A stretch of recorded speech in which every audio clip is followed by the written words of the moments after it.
Sa Mayo na idaraos ang unang event ng Zeus Combat League, isang bagong organisasyon na naglalayong mabigyan ng plataporma ang dumaraming bilang ng mixed martial arts fighters sa bansa. Yan ang ulat ni Rafael Bandayrel. Sa susunod na buwan na aarangkada ang pinakabagong organisasyon na magiging tahanan ng ilan sa mga pausbong na MMA fighters sa Pilipinas. Ito ang Zeus Combat League na pamumunuan ng retiradong MMA fighter na si Bernard "Bern" Soriano. Ayon kay Soriano, maraming local MMA fighters ang hindi nabibigyan ng pagkakataong umusad sa kanilang karera dahil sa kakulangan ng exposure. At yan mismo ang planong ibigay ng katatatag lamang na ZCL. Kasi ang dami na nating fighters di ba? Parang sobrang dami na. Unti pa lang yung palaro sa atin, especially sa mga professional league. So ginawa natin itong ZCL for the fighters talaga.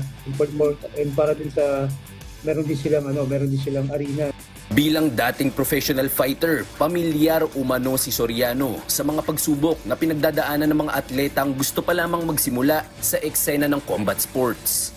Kaya naman umaasa siyang makakatulong sa paglutas ng mga problemang ito, lalo na sa pampinansyal na aspeto. I've been fighter for a long time. Actually, sa Pilipinas, alam naman natin paano yung kalakalan dito, di ba? Lalo na pag sa amateur, nag-uumpisa ka, talagang yung iba nga talaga hindi ka talaga bibigyan ng TF pag magbabayad ka pa para mag-compete. So ako naramdaman ko kasi I came from the bottom so step by step ako hanggang mag-pro level until international. So ramdam ko yung pakiramdam ng totoong fighters kaya pa totoong fighters tayo.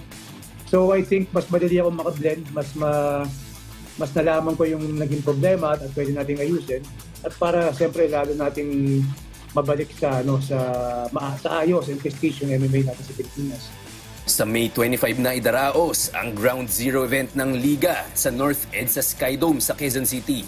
Tampok dito ang ilan sa mga up-and-coming pro fighters tulad ni Aaron Pasuen, Denver Songgaben at John Serbo ng Lions Nation MMA. Rafael Bandayrel para sa Pambansang TV sa Bagong Pilipinas.